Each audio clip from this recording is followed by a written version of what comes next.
Hello, and welcome to episode 49 of Flix and a Six. I'm one of your hosts, Anthony Costanzo. With me, forever and always, the man, the myth, codename Waikiki, Alessandro Bielsi. Say hello, Al. It smells spicy. Okay, that's actually on target.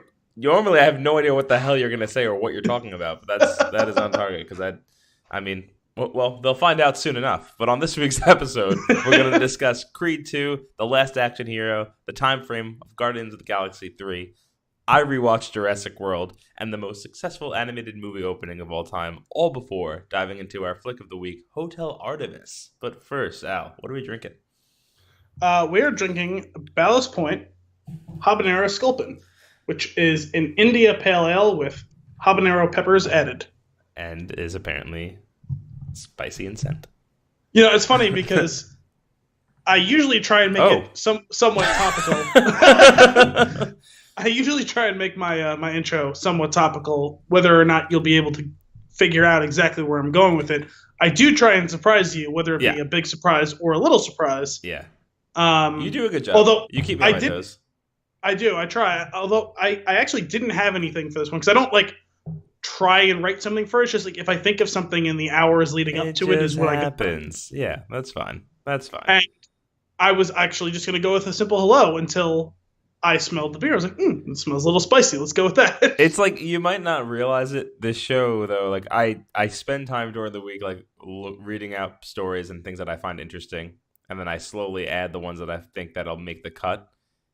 But really, it all kind of gets cobbled together within the last day before we record. Oh, me too. But what it comes down to is it's largely since we try to record a couple of nights before it's going to be out, and sometimes when we can, we end up an episode or two ahead, so we're weeks ahead. I try and find something that's going to be relevant as far as not that it would be breaking news per se, but if it's going to be an old story, I usually don't bother unless it's something that I think we'll find particularly interesting to discuss. I've got a plan. When we get ahead again, so right now we're hot on the tail of the release of the episode of the last episode, but once we have a queue, let's start trying to break news. Let's just make things up and see if we're right 2 weeks later. Oh, I thought you were just going to go with reckless speculation, but you want to go full-on fabrication. Yeah, I mean, with the hopes of it becoming real. Oh, we're going to wish it into existence. I'm going to will it. We're not too old for this shit. I can get on board for that. Okay. Awesome. Shall we give this sucker a taste? Sure. Okay. Cheers. I almost knocked the bottle down. That would have not been well. Oh, that has hot pepper in it. Uh-huh.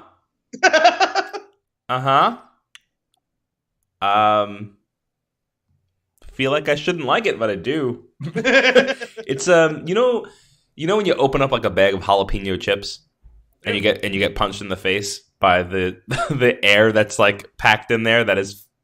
You lost me on that one. Okay. It's the jalapeno scent. It's in the bag. The bag has got the air pumped in there. You open it up, the air comes wafting out into your face. That happened when I poured this towards my lips, and then it hit me right in the back of the throat. that heat. Oh. Yeah. It's good though. Spicy with you. It's like I feel like it's sweet and spicy though. Yeah, well, I mean, it is a little on the stronger side for a beer. It's 7%. Not that that's anything crazy. Yeah, and it's funny because it doesn't really taste not like habanero has a particularly flavorful taste, but it's got that customary afterburn to it. Mm-hmm. And it doesn't get you for a few seconds, and then it quickly ramps up, and it's oh, how fast is this? How hot is this gonna get in this? It's really exponentially building on me. Right, and it's it goes from that's okay to the barbecue sauce at your father that we put together at your house that one time. Also featuring habaneros that time. This is not nearly that spicy. That was the hottest thing that I have ever had. It is definitely top 2 or 3 for me as well. And I only blame myself because I was a party to the creation. Yes, you went in with both eyes open. It was not a surprise. Which is why they burned by the end. But my fingers were on fire for like days. No, my fingers were fine. It was just my lips and everything inside. I cut the habaneros without gloves. See, I typically do that too, and it doesn't bother me. The only time it bothers me is if I have to do anything with my contacts. That's fair. That's fair. Except those habaneros were a special breed of hell. That was just That is the hottest thing that we've made for sure. So yeah, we've never been able. We've actually tried to kind of replicate it, even something approaching that, and we've never gotten even close. Right. And we all finished our sandwiches, but they were all very hot. Very hot. I had more of that sauce throughout the week. We had a bunch of it left over. I mean, you know what's screwed up about it? Like, a lot of times you'll have a hot sauce, and it's just hot. But that tasted really good. Yeah, so you had delicious. it was this battle between I enjoy the flavor and I want to die. Like, it was rough. No, that's true. A lot of times the hottest thing you've ever had often doesn't taste very good, and it's just a punishment. Right. This was exquisite, delicious pain. Yeah, it was good. It was wildly too hot, though. It was. I mean, it was unacceptable by all accounts. Yeah, but no, this is good though. I mean, it tastes like an IPA. It's hoppy. It's got the characteristic Sculpin, West Coast type of IPA like flavor and aroma to it. It just also has a lot of heat in it. One day you're gonna make a spicy beer, and we're gonna call it Dad's barbecue sauce. And it's going to incinerate the mouths of people that taste it. I can look into that. The first thing I want to master is I want to do a pumpkin beer this fall. Oh, nice. That'll be fun. So that'll go a long way towards learning how to do that properly. I guess we're going to have a pumpkin beer tasting then. Oh, definitely. Yeah, start collecting in July or whenever the pumpkin beers start. Right. We have to bring back the party. Because much like Christmas, it starts entirely too early each year. So this, I'm always a fan of the bottle art. They have what is this fish called? That's on all their bottles? Not koi fish. Is it a koi fish? No. You know what? I mean, I always assumed fat mouth fish. I always assumed that it was a sculpin, and that's why. Oh, is that what it's called? I don't know. Anyway. I don't know what a sculpin is. I always assumed what it is, but you know what it reminds me of? Whenever I see it is, do you remember episode 1? No. Okay. There's always a no. bigger fish.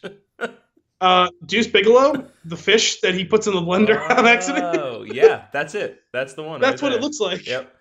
Yeah. Oh, that's pretty funny. But I wasn't even going to go towards that part of the label, but at the top, I was actually curious. There's this little instrument on the neck, the bottle neck, and it's also on the cap. What is that thing called? I've seen that before. I believe that's a sextant. Sextant. Do you use that in maps and cartography? I believe it's used for navigation of ships. Okay. Navigation of old wooden ships. Buster would use it to navigate the green of the map. So the blue is the land and the brown is the water. Well, obviously, the blue is the land. I have just looked it up on the internet and can confirm that this is a sculpin fish. Awesome. Very cool. I also like that at the bottom of the bottle it says, heat may vary, and I'm curious which of us got the worst one. Oh, yeah. I'm assuming it's probably pretty consistent bottle or within one batch. Sure. But each time that they make it, I'm sure it's different. It's getting warmer as I drink it. Well, the thing about hot stuff, the oil and stuff that creates that sensation is it builds the more of it you have in your mouth, and it stays, and it's hard to render it inert. That's why. And like if you drink more or you drink water with it, like thinking it'll cool you off, it actually makes it worse because it spreads it around to other parts of your mouth. So. Right. Except the heat is not in my mouth as much as it is in my throat. Yeah, no, you're gonna get the heat in the back of your throat more than in most other hot things that you eat. Right, because you're just like, oh, this is fine, and you're just immediately gulping it down. Yeah, I almost had like a little cough thing just go on a couple minutes ago. I was like, oh, yeah. Oh, I'm terrified. I'm going to try very hard not to cough because I have notorious for everything that's come out of my nose, and I really don't want that to happen with this. Yeah, no, this is the thing you don't want to have. If you've ever had hot stuff up your nose before, it's very unpleasant. Yeah. I've had spaghetti come out of my nose. I've had it happen a couple times. It's not great. I had spaghetti, coffee, roast beef, and carrots. Not at the same time. but but they all did come out of my nose at one point. You remember those little mint pack things? Like, do you remember any of the ones that were like the little gel cap ones, kind of like a mini version of like an Advil liquid gel type thing? Mm-hmm. You would pop it into your mouth, and then your saliva would break down the edge of it, and then it would release the mint gel stuff. Right. I had a friend snort one of those. No. And then smack his nose to pop it inside there. No. Why? And I then watched his face turn the darkest red I've ever seen someone's face turn. Yeah, that's it a was bit like much. Immediate, like he just turned beet red, like that quick.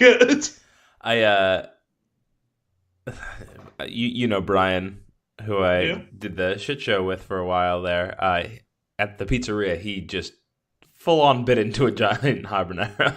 Like he just ate a chunk of it, and we were concerned. We were concerned that we were going to have to bring him somewhere because it was pretty rough. It looked like his face was going to swell up.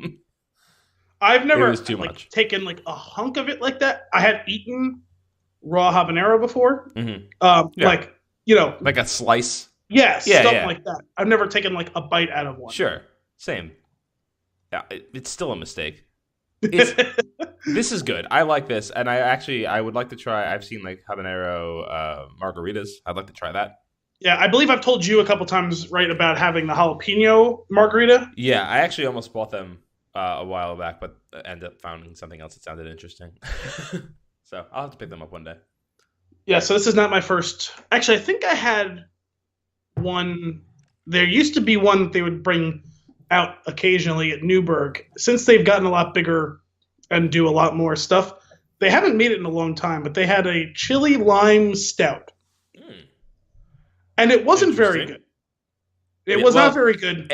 Chili lime immediately makes me go, and then it took a minute for me to register that you said stout. And I don't want it. Well, it didn't look like a stout because of whatever else was going on inside of there. Okay. It was a lot lighter in color than you'd expect a stout to be.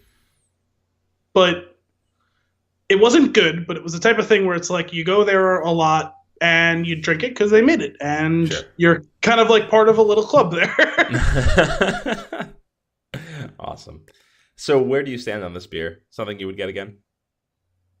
It's definitely something I wouldn't have problem drinking again. I don't know that I'd necessarily just go out and be excited to buy it, like buy a 6-pack of it. Sure. It is the type of thing where it's kind of like a cool little thing that maybe you would use it and like pair it with something, or if it's like, if you're doing a thing where you're getting a group of people together to bring a bunch of different beers together, or if you're doing tasting, if you've never had it before, like you should try this type of deal.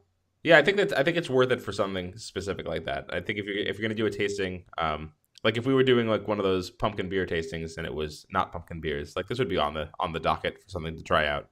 Yeah, it's a conversation piece. I would probably pour some of this in chili and see how that comes out. That would be kind of cool. That'd be a cool way to incorporate it. I mean, it's a little bit more expensive of a beer that you'd use for cooking purposes than normal, but. Well, I'll get through this entire bottle because we're going to be on the show for a while and we're going to be drinking as we go. But I would probably pour this in the glass, drink some of it, and then while I'm making the chili, and then be like, all right, cool, and then dump the rest of it and let it add to the flavor. So nice, good job. It's not a failure. It's not the best one we've had. It's actually good. I just wouldn't necessarily pick it. Yeah, I just did it because I had a few of them on hand, so I knew I could get you and me one. Yeah, no, I hear you, and I dig it. Thank you for this wild ride. Creed 2. Are you a fan of the Rocky movies? I'm not a fan of them. I'm gonna be. This is the part where it's like, you don't like movies. People like to say that to you when you say you haven't seen something that they've seen. But I don't know that I've seen all of the Rocky movies. I've seen the fourth one, and I've definitely not enjoyed it. I've definitely not seen all of them. I've seen all of the first one, but it's been a long time. Right. I think I've seen the first one years ago. And like I've seen bits of it and 2 and 3, and where it's like, where you start to they all become one, and you forget which is part of which. Yeah, that's fair. It's one of those ones that I probably should go back and watch the original one. The only one that I've, as an adult or close to an adult, sat and watched all of is Rocky Balboa. Okay. Which was fine. It was a solid movie. I ended up enjoying it. I didn't have much in the way of expectations for it. Right. But I remember I went with people who wanted to go see it. So, and I have not had a chance to sit down and watch Creed yet, but I've heard it's very good. It's something that eventually I'll try and get to. That's it's funny. Like I think I've seen. I know I've seen the first one. I don't know when, and I feel like I've probably seen it more than once, but I couldn't really recall a lot of it for you so it's probably been a while. I could tell you for a fact I've not seen the second or third one, and I've definitely seen the fourth one. I did not see what was Balboa was the fifth one. No, I think that was the sixth one. There was 5 Rocky, numbered, like Rocky to Rocky 5. Then I didn't see 5. I did see Creed, and I really, really enjoyed it. That was just, it was one of those things where, like, my friends wanted to see it, and I was like, I really want to see it because the movie does look really good to me. I'm not going to have any of the background context because I've got no recollection of anything that's happened before, but I don't think I needed it, and I don't think I was any worse off. But the movie was really solid. The reason I'm bringing this up is as I was going through some stories this past week, I saw a poster for Creed 2, and I was like, oh, didn't know it was a thing. I think they just released it, right? Because I saw it today, too. Yeah, and I didn't know it was a thing or didn't know it was even coming, and I was like, oh, well, the only reason I know exciting. Particularly that it's a thing is because didn't Stallone kind of push Coogler to the side, and isn't he directing it? I have no idea. I had no information about it. I just saw it pop up, and I kind of got excited.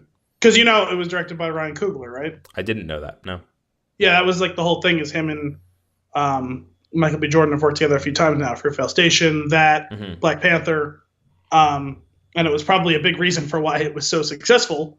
And I think a few months after so big and so successful, everyone was like, oh, is Coogler going to come back, this and that? And I thought that the rumor was that Stallone wanted to direct the sequel to it, and I think that's how it. I'm going to look it up now so that I don't completely speak out of turn, but I think that he kind of.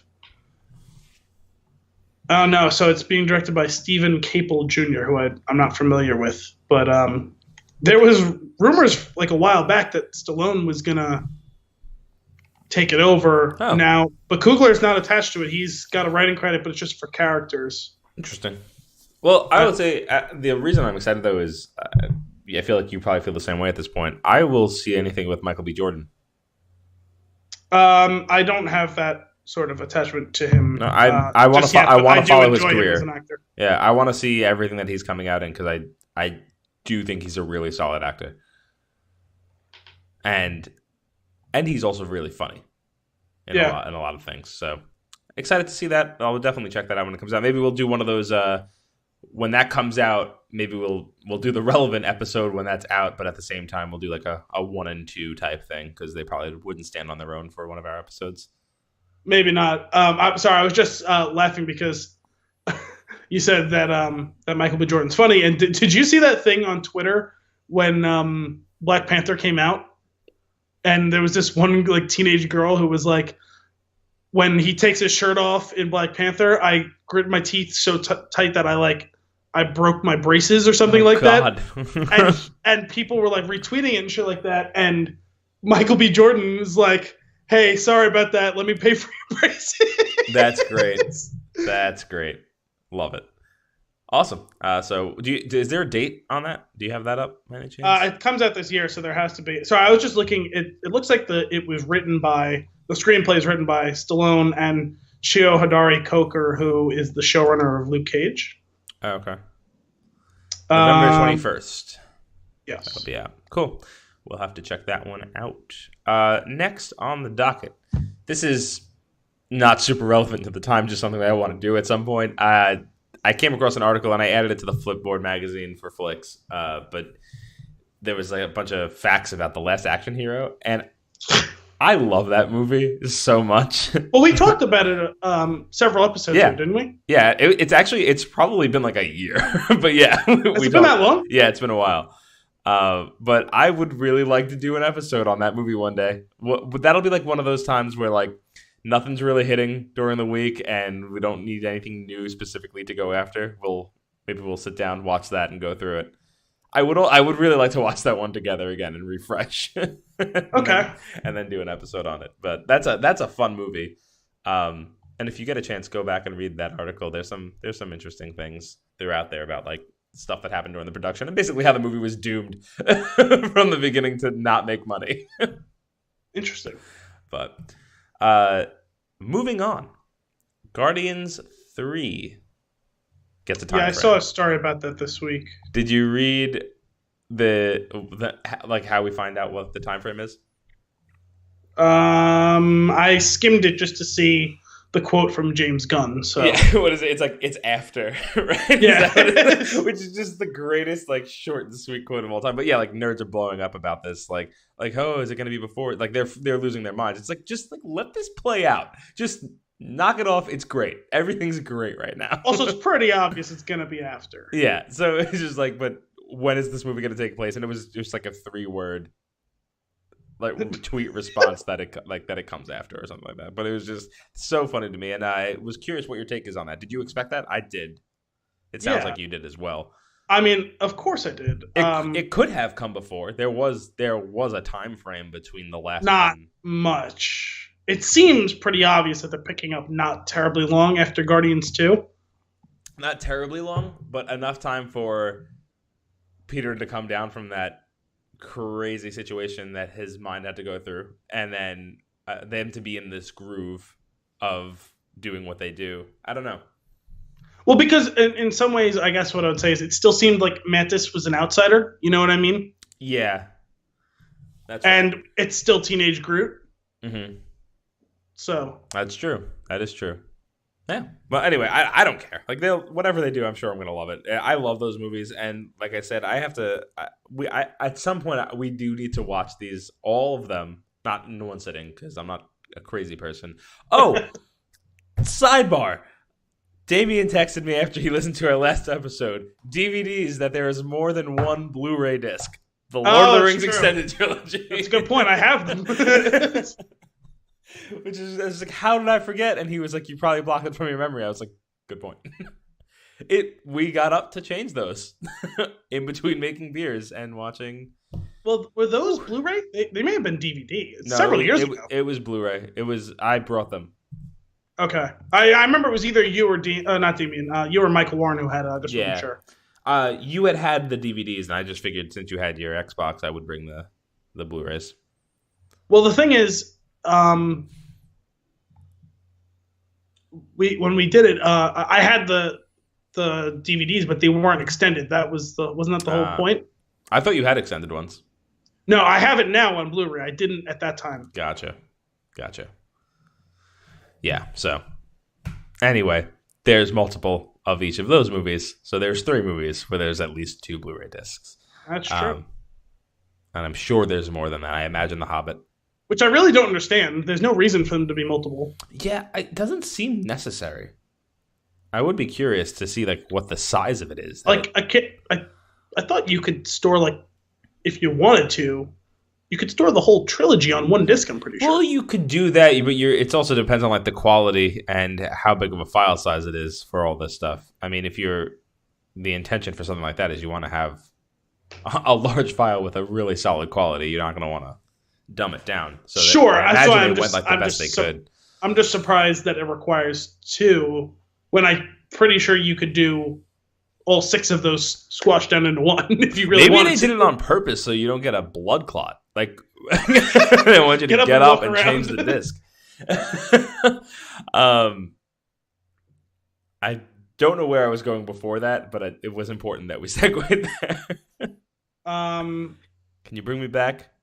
I'm usually good at this. We were talking Guardians. About the last action here. Oh, Guardians, that's right. And then you said you wanted to watch all the Marvel ones. Oh yeah, we got to go through. We do need to watch all the Marvel movies, and we need to come up with an official and debated order ranking for all of them. That's gonna be a project. It's gonna end this show. That's it's gonna do, and we're no longer gonna be family when it's over. Well, we're gonna have to not do it on air. We're gonna have to build a consensus off air and then talk about it on air. We're gonna be back in a month with our list, and only one of us comes back. So and so quit. Sweet. Moving on. The other day, I decided to rewatch Jurassic World in preparation for the new one. My memories of seeing that in the theater were much more fond than that movie deserves. It's a fun movie. It's a good time. Really bad, though. I don't know about really bad. I would say it's a fun movie, but not necessarily a good movie. It's okay. Yeah, but the storytelling and the premise is bad. Is it any worse than any of the rest of it? I think so, but I have to go back and watch those to confirm. I mean, I don't know. It's the Vincent I didn't think character, it was egregious, and his whatever his motivation is, it's just so ridiculous. Wait, what's up? The Vincent D'Onofrio character and whatever his motivation is just ridiculous. I mean, it's no dumber than any other dumb action movie villain. I mean, it's pretty par for the course. I don't know. You know what it is? I think maybe I expect a higher caliber from Jurassic Park, which is probably wrong. I was gonna say, I mean, anything after the first one is not that high quality. So I think it just got hit with a little bit of reality when I watched it that it's probably just the nostalgia that makes me so attached to these movies. No, I mean, the Vincent D'Onofrio character is... him and that motivation has only been done about 500 million times on screen. Right. It's not any more or less bad than any other... if you could say, just you have fatigue, that you wish it was better, then I can get on board with that, but it's pretty standard, that whole story, hey, we have science, we're doing something cool, it seems like it's benevolent and awesome, and nope, they're trying to twist it for war or whatever profit and this and that's bad. You know what I mean? It's par for the course. But you know what it was? Some of a lot of the dialogue, it's very campy, and it's if that was the point, then it's great.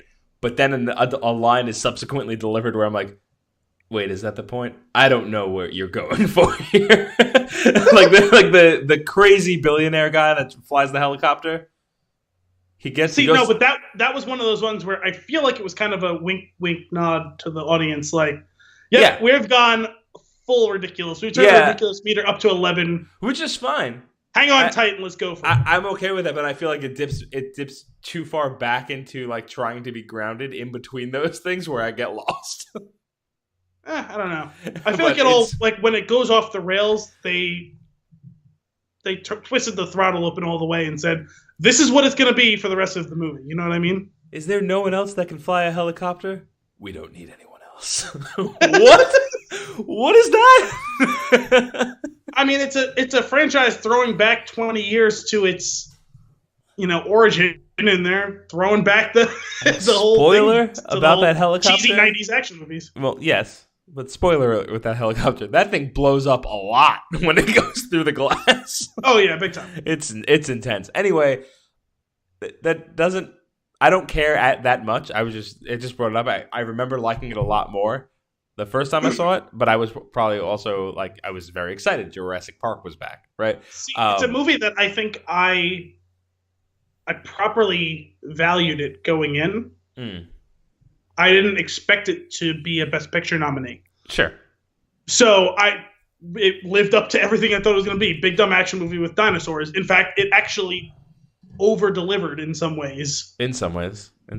It's again, I'm not saying it's bad. I'm just saying it was just not how I remembered it. I mean, it is objectively not a good movie or a good film, if you want to classify it that way.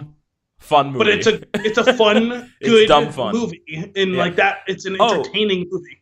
Another thing, people get killed bad in this movie. I didn't there's one person I definitively feel bad for in the movie. I know who it was. It was that girl who had to watch the kids. Yes. She did not deserve that. She did not deserve any of that. Eaten twice. Brutally. That's how she goes out.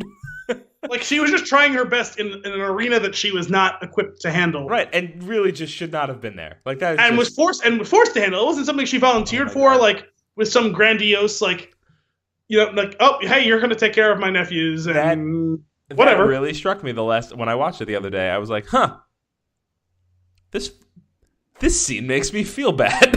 Yeah, she got a raw deal, man. Anyway, I'm excited for the next one. I don't care. I especially love the fact that the Jeff Goldblum is coming back. Yeah, I'm a little upset though because I saw again that like way too much. The most egregious trailer again. Like they had like most of the times I'd seen it again recently, whether it be going to the movies or on TV, it was like that slightly less egregious one where I'm like, okay, like I can live with this. And then I saw that one again. I'm like, boo. No, stop. Yeah. You already gave me everything. Are we shooting to get that next week? Is that coming out this week? Yeah, it comes out Friday. It's Friday. It's Friday joint. Yeah, Thursday night, Friday, whatever. Sweet. Okay, so we should shoot to get that one for next week. I'm gonna try, and like that's what we'll shoot for. If not, let's we can discuss off air some potential films. Sounds great. Tentatively, Jurassic World 2: Fallen Kingdom next week. The next on our list here is the most successful animated movie opening of all time. Incredibles 2? Yeah. Or Titan AE. That's cute. Nice callback. It is Incredibles 2 with $180 million. Do you know what it bumped out? What was previously the highest opening weekend? Open animated.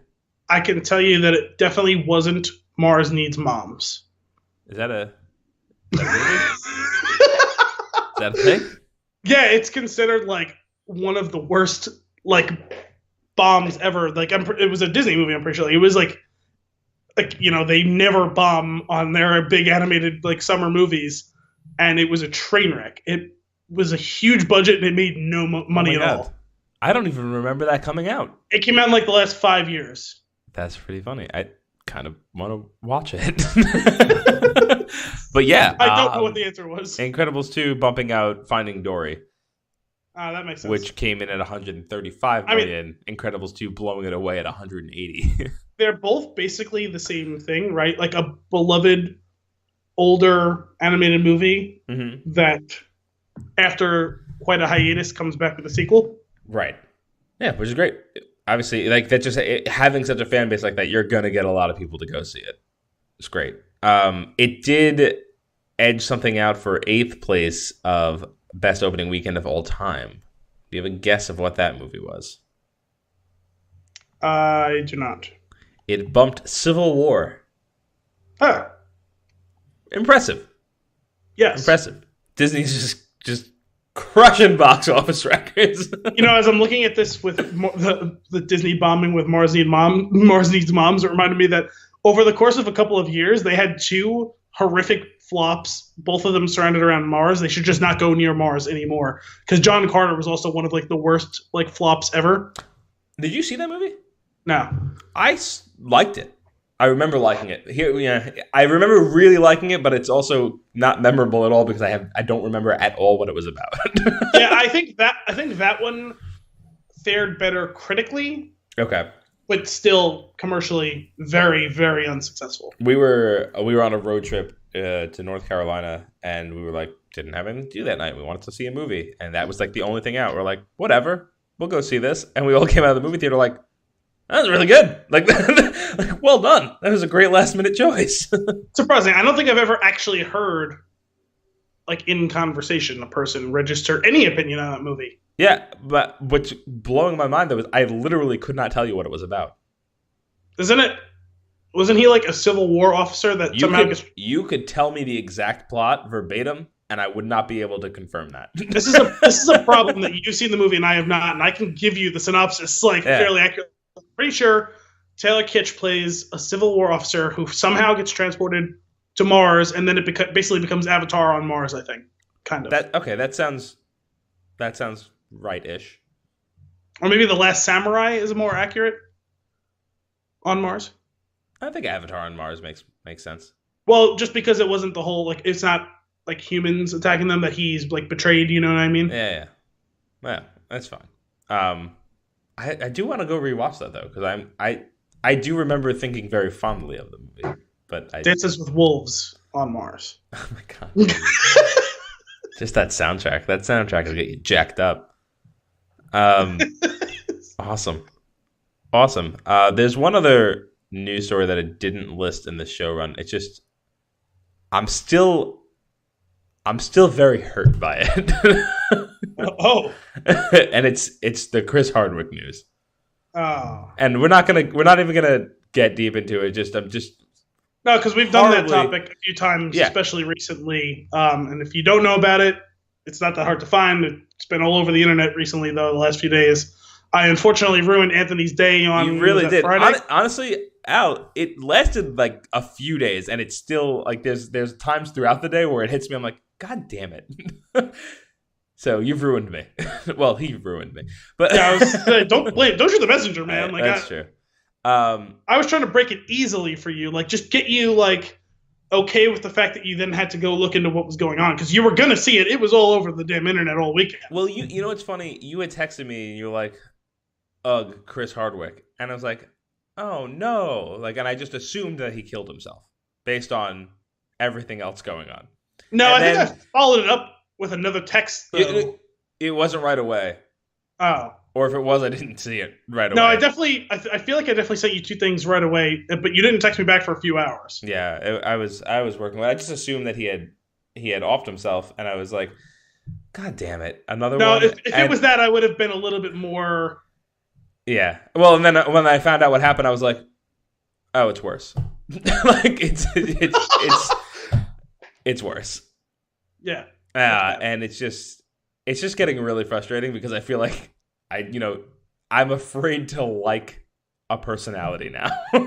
Yeah, well, that's why I said is I after this, if it was any bit of me that was left where it was like, oh, this person was really surprising to me that they were shitty like that. No longer. I'm no longer, I think, going to be surprised. It should have been with Jeffrey Tambor. That I should have no longer been surprised by anyone anymore.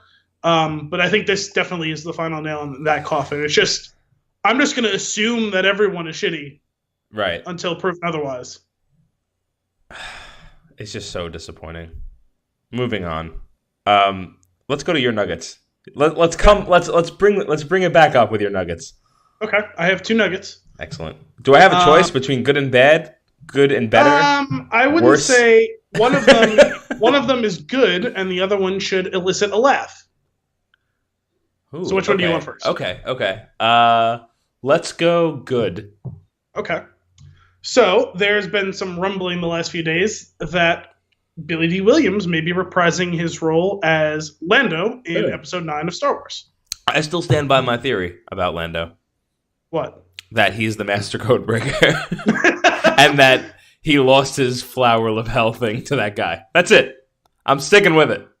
Yeah, I'm still confused as to why he hasn't been in before this, because he's not, from what I can understand, I don't believe he's on bad terms with Lucasfilm. I can't imagine. He voiced himself a couple of times on Star Wars Rebels, which was just a few years ago. Yep.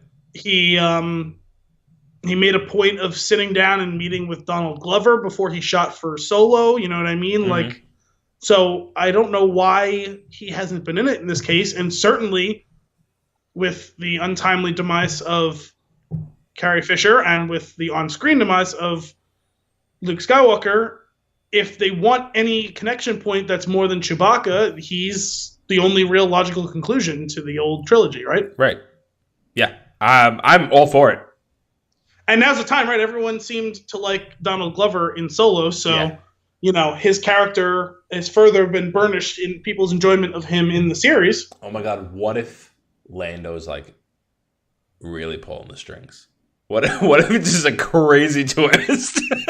But that he's the power behind the throne of Snoke? Yeah. Snoke's his lackey. Oh my God. He's just still mad about the Falcon and he wants it back. And that's what this whole thing is about. The camera just goes to black at the end of it and who had the last laugh now, Han? Right. Han. Han. Right. That's great. This is a rumor being circulated by, as quoted here, the normally reliable fan site Fantha Tracks. Really? Yes. That's great. Most other storylines have been picked up in episode 7 and 8. Lando has been notably absent, but as CBR.com points out, Williams has recently been training 3 times a week and following a strict new diet, which suggests he's getting in shape for a new role. Or he's reprising his role as Harvey Dent. That seems less likely. Does it? Because all bets are off with that universe. Unless they're about to announce like a Batman Beyond, then he could do it. Ooh. Wow. I like that. Can we make that happen? You could have Keaton back too. You want to get nuts? Come on! That's my favorite line of all time. But I thought that was cool. I like Billy D. I like Lando. Yeah. So it is going to be weird trying to explain to everyone why he wasn't in the last 2. I don't care. They'll do it. It'll be fine. It's going to be. I'm just saying it's going to be weird. I'm not saying it's impossible because I would really like to see him on screen another time for this. That'll be great. In one of his magnificent capes. Oh yes. Or if what if they did it where he was in the background in that armor suit, and he's not actually in it. That'd be messed up. Actually, it would be perfect if they found him running some place, and he's in his office, and he's just they try and get him back into the fold, and he does one of those very purposeful marches around the office while he considers the offer, and you see it in the corner, and he just puts his hand on the chest plate of the armor, and as he's and then there's a grin that slowly comes across his face, and as he agrees to do the job. Yeah. Maybe him and Chewie will fly off into the sunset. And Lobot. Lobot? There's a really weird subculture in Star Wars on the internet of obsession with the character Lobot, who was his right-hand man with the guy with the ear and the thing. Yeah. No, that's cool. If he comes back too, if that's that's the writer. He has to come back with him. That would be great. Oh, I love it. Awesome. Well, all right. So what's the one that's going to elicit a chuckle? Well, before we get to that, a brief check-in with this beer. I already told you that it was a little warm in my basement, but this beer is making me sweat a little bit. Interesting. Although, again, some of that is from just me sitting in the basement, and for some reason it's rather warm down here. Yeah, okay. I'm slowly making my way through this. Normally, by about now, I'm finishing up the beer. Yeah, I still have a little bit left, but I'm almost done. Yeah. Okay, so our final nugget is recently. So I don't know if you heard that Warner Brothers DC had a little shifting of its executives, and Jeff Johns, who was kind of in charge, he was kind of the parallel to Kevin Feige with Marvel. Why did that happen? He stepped down. He's still involved, but instead of being purely a producer executive type, I think he's going to move into more actually writing the movies. Because that's how he cut his teeth, as actually writing DC Comics. Right. And they moved some people around. So this is an interview with Warner Brothers chairman Toby Emmerich, who sat down to discuss the DC Extended Universe so far and the road ahead. Oh, God. Those are the worst things you could have said at the end of that sentence. Oh, it gets better, which is leading towards the Aquaman solo film later this year. This is an interview. I think this was just a generic interview. Oh, this was with Entertainment Weekly. I'm reading it off Heroic Hollywood. So Toby Emmerich opened up about his philosophy when it comes to the long-lasting success of a film. I think that good movies work better.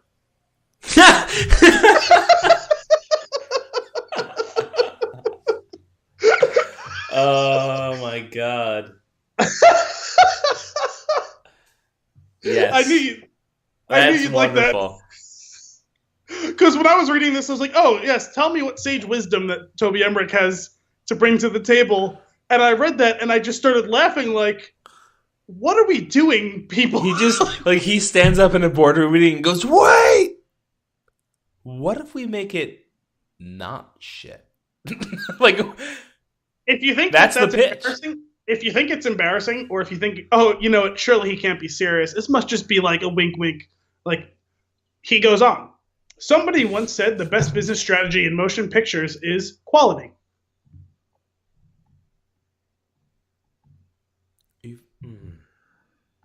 And I think in a world of Rotten Tomatoes and social media, what's been proven is the better the movie, particularly in the superhero genre, the better it performs. Oh my God. What is happening right now? Oh my God. He goes on to say, I would say that no matter what, the better the movie is, the more advantage it has. He's just saying the same thing over and over again, and it's really funny. Like, was this serious? Yes, this is all serious. I just want to think that somewhere he's laughing like, that interview was funny. Now when you're talking about art, I do believe that it's tough to judge art at the moment and when it's presented to the world. My father was very involved in the arts. He was always taking me to museums and galleries and historical buildings. He believed any kind of art, whether it's fashion or sculpture or architecture or filmmaking or music, it takes 20 years to judge the quality of something. 20 years after Sgt. Pepper or Born to Run comes out, then you can understand what that album was. Hang on. I guess I'm going to pause you right there for 1 second. Are you telling me that in 20 years we're coming around on Justice League? This is the ultimate long con. Okay. Like, the only long con I can think of that is more long and more con is like the Kaiser Soze in right. The Usual Suspects. Like, right. Spoilers. I guess when I say quality, I don't want to judge anybody's movies completely at the moment of release. Which, that's fair. Phrasing. But I would say that there are movies. Oh, God. But I would say there are movies that are right for their time, that an audience is ready for, that's in sync with the zeitgeist, and I think you need a movie whose quality is recognized at the moment of release so that it's in touch with the culture of the moment. We're at a unique moment around the planet, and certain types of movies are working better than others at this moment of time. Okay, hang on. You said moment like 12 times in that sentence. I know it. You didn't give me. If you gave me one more second, I would say, "Oh my God, he's the Sphinx from what's it called? What the hell is that movie called? Gone in 60 Seconds? No. No, the fucking bad superhero movie with Ben Stiller and Hank Azaria. Oh, Mystery Men. Mystery Men, yes, I couldn't think of the name. He's apparently now he's become the Sphinx for Mystery Men. That's great. And I do think Aquaman will sync up with the global culture zeitgeist of what's happening right now. Aquaman will sink is what should be paraphrased there. Oh my God. Oh. Yeah, so that sounded all completely serious. That didn't sound tongue-in-cheek at all. Not at the moment. Not at this moment in time, nor at the time of this moment. Right. Wait, hang on a second. I need to read that again. Yeah, read it. Let's go back. But I would say that there are movies that are right for their time, that an audience is ready for, that's in sync with the zeitgeist.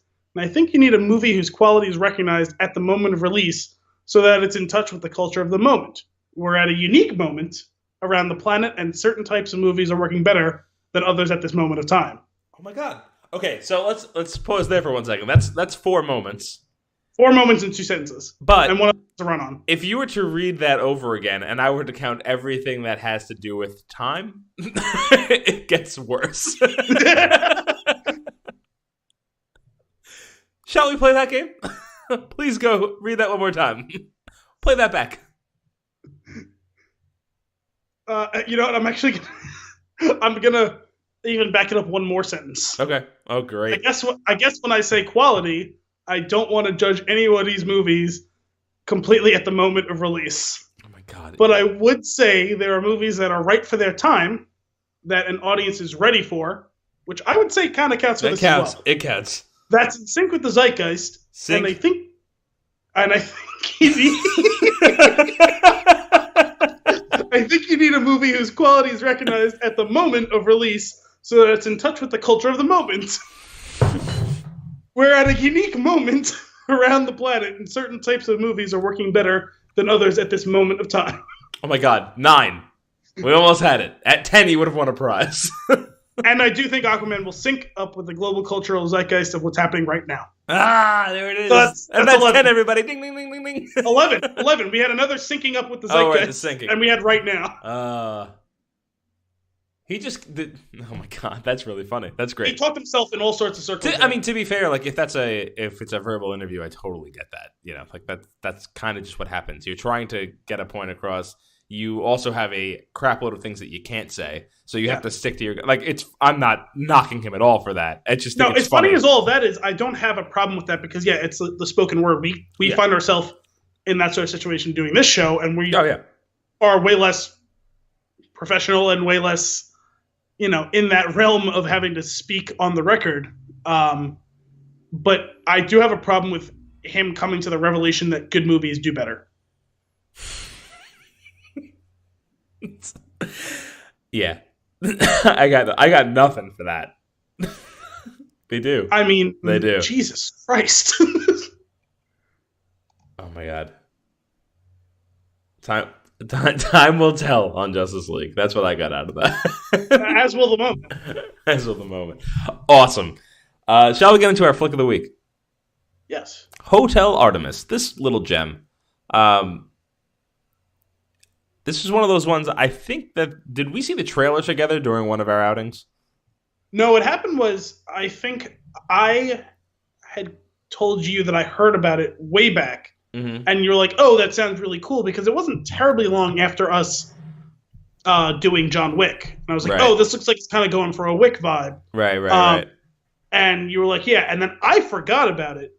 And then when the first trailer came out, you told me, and I was like, that sounds familiar. And I looked at it, I was like, oh, yeah, that was that thing that I mentioned to you like several months back. That's great. That was one of those things. When I saw the trailer the first time, I was like, I am 100% sold on this movie. I am going to see it. I don't need to see the trailer again. I don't need to see another trailer. Like, just let me know when it's out. Like, that was it. And I'm all for it, and I still stand for that. Stand by that. So this movie I had a lot of fun with it. And it's funny because like you had said way back when, it sounds like it's embodying like a John Wick vibe, and it is very John Wick-esque, as it's like an evolved 90s action flick where it's like not just action, it's it's an interesting concept. It's got a weird story in this universe that is so not our universe. Like, it's got great world building. Yeah, and this one too. You're at a physical remove, whereas John Wick is basically supposed to be contemporary, whereas this jumps you forward. Was it 10 years, I think it was? Yeah, it's like 28. Yeah, I thought it was 2028, I think. Mm-hmm. So just the rundown on this flick. The Hotel Artemis is a hotel for criminals. It's where if you got hurt doing a job, you go there, you get fixed up, you're on your way. And they got rules. This is really all you need to know about the movie. If you're a criminal and you get hurt, you go to a hotel. At the hotel, there are rules. Don't break those rules. That's it. There's other stuff that goes on in between there. There's like, at face value, that just sounds like a silly thing, and it kind of is. But it was on that premise that I was sold for this movie. And then we get a little bit deeper, though. Each of the characters has an interesting enough backstory. They have interesting enough relationships between each other for it to work. The only thing that I would call out as a potential negative of this, the movie is fairly short, and I do think it's just because they're like, it almost feels like they're a little afraid to go too long and ruin anything, like ruin what they've got. I think that some of the stories, I would have been okay spending more time in them and like seeing a little bit more about where they go. But yeah, I felt the same way. This is actually the rare time where I wanted the movie to be a little longer. I think a lot of movies nowadays which is kind of paradoxical. A lot of movies tend to be longer than they need to be, even though we hear more and more how people's attention spans are suffering and that longer movies are not going to be successful. Mm-hmm. So it's put a hard cap on the epic movie where we don't get a lot of 3 or more hour-long movies. But at the same time, they've raised the floor in a lot of cases, I feel like. A lot of movies are 2+ hours that don't need to be. Right. And this one is a tight 90-minute movie. Yeah. Yeah, you're in and out. But yeah, I would agree. I think this was the rare case where I wouldn't have minded if it was maybe 10 minutes longer. Yeah, what it is, the actors are the actors and their characters are compelling enough. The storylines are interesting enough. It gets to the point where it's almost as if they were operating within a time block. Yeah, like that they wanted to get the movie done in this amount of time because especially one of the more interesting storylines, which we'll get to when we dive into our spoiler territory, it's a slow build, and it builds mystery and intrigue throughout the movie, and it kind of just comes to a tumbling close at the end, and you're like, oh, okay, like that's fine. It's still good. It's not bad. I would have liked it to maybe drag on a little bit more because something happened so quick that you could miss it if you're not paying attention, which is just... Yeah, there was one or two things that I was like, some of it was attention on my part because it was just one of those things where, your phone goes off several times and you're making sure that nothing serious is going on, right? I'll let that one slide. Yeah. And also, I made sure that since it was a fairly empty theater, since I do have a penchant to go on my phone sometimes when I'm in the theater, I sat behind everyone so I wasn't upsetting anyone with my screen glare. Good man. But yeah, there was one scene in particular, and actually, hopefully, maybe when we're talking about it, I'll be reminded of it because I actually can't think of what it was now. But I have a note for it, so we'll bring it up. Anyway. So, but yeah. I meant to write it down earlier, and I forgot to. But yeah, no, it was one of those things where I thought that to a certain extent it was a strength of the movie that they left some things unspoken. Yeah. Or, where it's left up to your imagination. And it didn't feel like it was poor writing or that it was laziness. Some of it actually felt intentional in a good way. Yeah. But in other cases, I actually wished that they had gone a little bit deeper into the details. Right. I made a note that a lot of the deeper plot points get rushed, but they don't get dropped. Yes. Like you see most of it from beginning to end. You get the whole concept. It's the only thing that happens. You're robbed of a little bit more time with that idea or like with that storyline. Oh, I remember what it is. I'm going to jot it down now so I don't forget. Excellent. A couple of things to note before we get into spoiler territory. I really enjoyed the cinematography and the production design is awesome. Like the hotel itself is great. And like, it's just a really cool scene. Like it's a really cool environment to shoot this whole thing in. And like it's like 90% of the movie takes place within the walls of the hotel, of the hotel. Yeah, basically. And it's funny because like, it is so clearly small, but it feels so big because of the stories that are filling it. I just really liked that. The funny thing is I guess since we're pre-spoilers, this is the place I could say it is. It's a fairly unique, like, circumstance. Just like kind of what like the impressions I got of the movie as I was going on, like what it reminded me of. It was like part John Wick, as we said from the beginning, part Transporter. Yep. And even a little bit of, since I just recently have seen it, the new Dredd movie. Mm-hmm. Yeah, I totally get that. It was kind of like those three things like mashed together in some sort of weird Frankenstein. Yeah, absolutely. And what's one of the cool things about it? This is a movie like about villains. The main characters are all villains, and yet you're emotionally invested to some degree for each character. Yeah. Even though they're all bad guys, essentially. It's very cool. And it's refreshing, too. Like, it's everything that Suicide Squad isn't.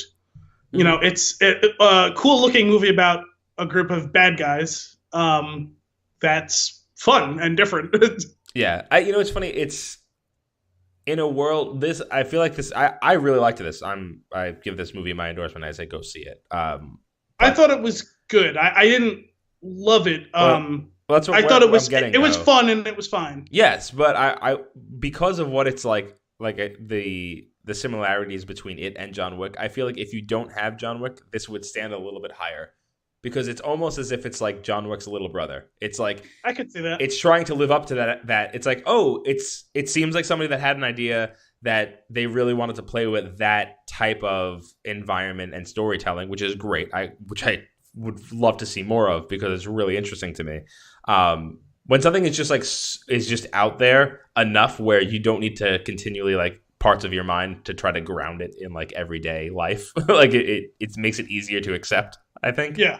And I think they did a really good job of it. I just think, John Wick is the epitome of that, right? Like it's like that's how you do it right. Like John Wick's incredible, and I think this is a good step or a good effort to try to be that way. Yes, it's definitely capitalizing on a particular market, right? Mm-hmm. Seems that way. Which is good business. It is. But there also seems to be enough passion behind it that it doesn't just feel like first to follow. Yeah.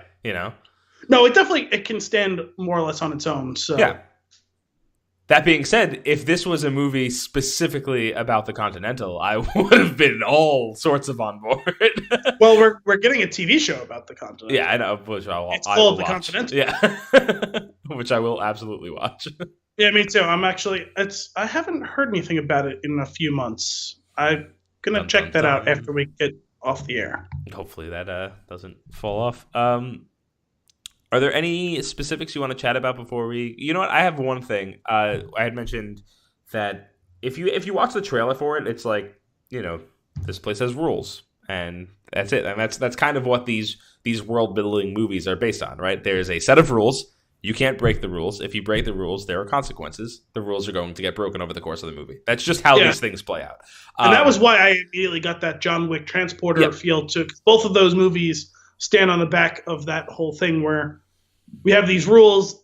The people who are unaware or uninitiated are shocked and or impressed by those things. And in some ways it compels good behavior, but it also shows you the links that people of criminal backgrounds often find those rules to be restrictive. And there's even that line from the trailer, right? Your whole business is built on the back of people who break the rules for a living. You know what I mean? Yep, exactly. It's funny. Going through like while I was watching the movie, there's actually a scene, and it's actually luckily it's in the trailer too because I was able to go back and I went back and watched the trailer because I thought I had seen it in there where the rules are posted on a wall. And there's a quick shot of it, right? Exactly. And I was like, oh man, like there's so much text on there. I thought there's at least a handful of clever things in there that if you were to go back and like pause and read that, like it might add to the story a little bit.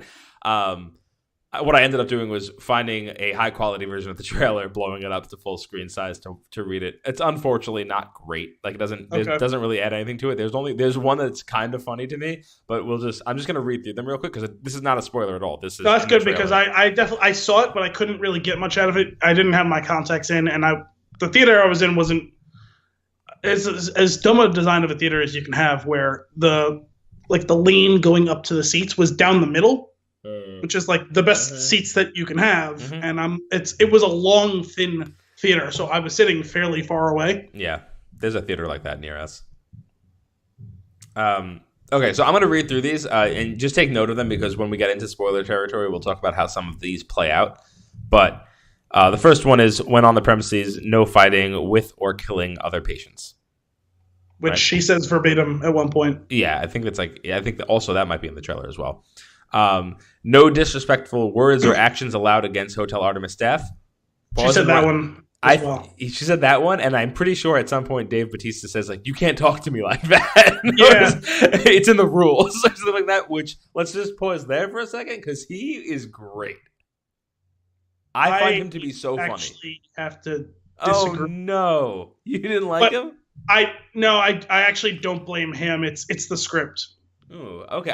I really liked him in this. See, I had a line here. No, because I love him in Guardians. Mm-hmm. And I had a line here referencing another movie. I said they did not let him. He's a peacock, and they did not let him fly. Is that other guys? Yep. That's stupid. No guns. No, I thought that he was really held back by the script. I didn't think that. He's muted, but I feel like he's kind of supposed to be. He's just like... No, because when it was clearly setting up that here's a line, I know he's playing a different character, right? He's playing a little bit more like quiet, sensitive character. When it's like, oh, here comes a line for him, it like he's like everything that's like with him as Drax is there, but the line isn't. Hmm. All right, we'll get into that when we get into spoiler territory because there is something about that I did really enjoy. The next rule is no guns or any type of weapon permitted through the gate. Important as we get into this, like how is shit going to go down if there's no weapons involved? Membership must be paid in full and in advance. We get some information about that. Prior but lapsed members will not be admitted. No photography or video allowed. This is the one that really made me chuckle as I read through it. No outside food or drink. I feel like they needed to fill in a spot on that board, so they just like took a generic rule from most places. Yes. which I thought was really funny. Absolutely no visitors, which manifests itself in visiting hours or never. Yeah. Like that was probably his only really good. No, we'll get into it after the spoilers, but he has a very good line. If member is found to have compromised or led to the compromise of location, membership will be destroyed. Okay, this place is very secret. Like, like if you were to just be able to get a chance to read these, you get a little bit of a sense of where some of it's going. Luckily, they do touch on all of these, so they are accurate with the way the movie plays out. So that's kind of cool. Yeah. Hotel Artemis rules are final and non-negotiable. That's the one that's kind of funny. It'd be nice if you had a little bit of focus on that piece before pulling away from that placard that's on the wall. But those are the rules. That's what everything is. Like it's a secret place. Criminals are welcome. There's membership dues. It's like an exclusive club, and they'll take care of you if you get hurt. Yeah, it's like a country club. Yeah, it's kind of funny. But anyway, like I said, had a really good time with this movie. Would definitely recommend it if you're interested in that type of flick, like a John Wick or a more modern, evolved version of like a 90s action flick. It doesn't have the depth of world and lore that John Wick does, nor the depth of writing, but I did find it entertaining and enjoyable. And even though I knew it wasn't meant to be high art, I did have, in some ways, a little bit higher expectations about some bits of the movie that I felt I was a little bit disappointed in, but I did enjoy the movie. It was fun.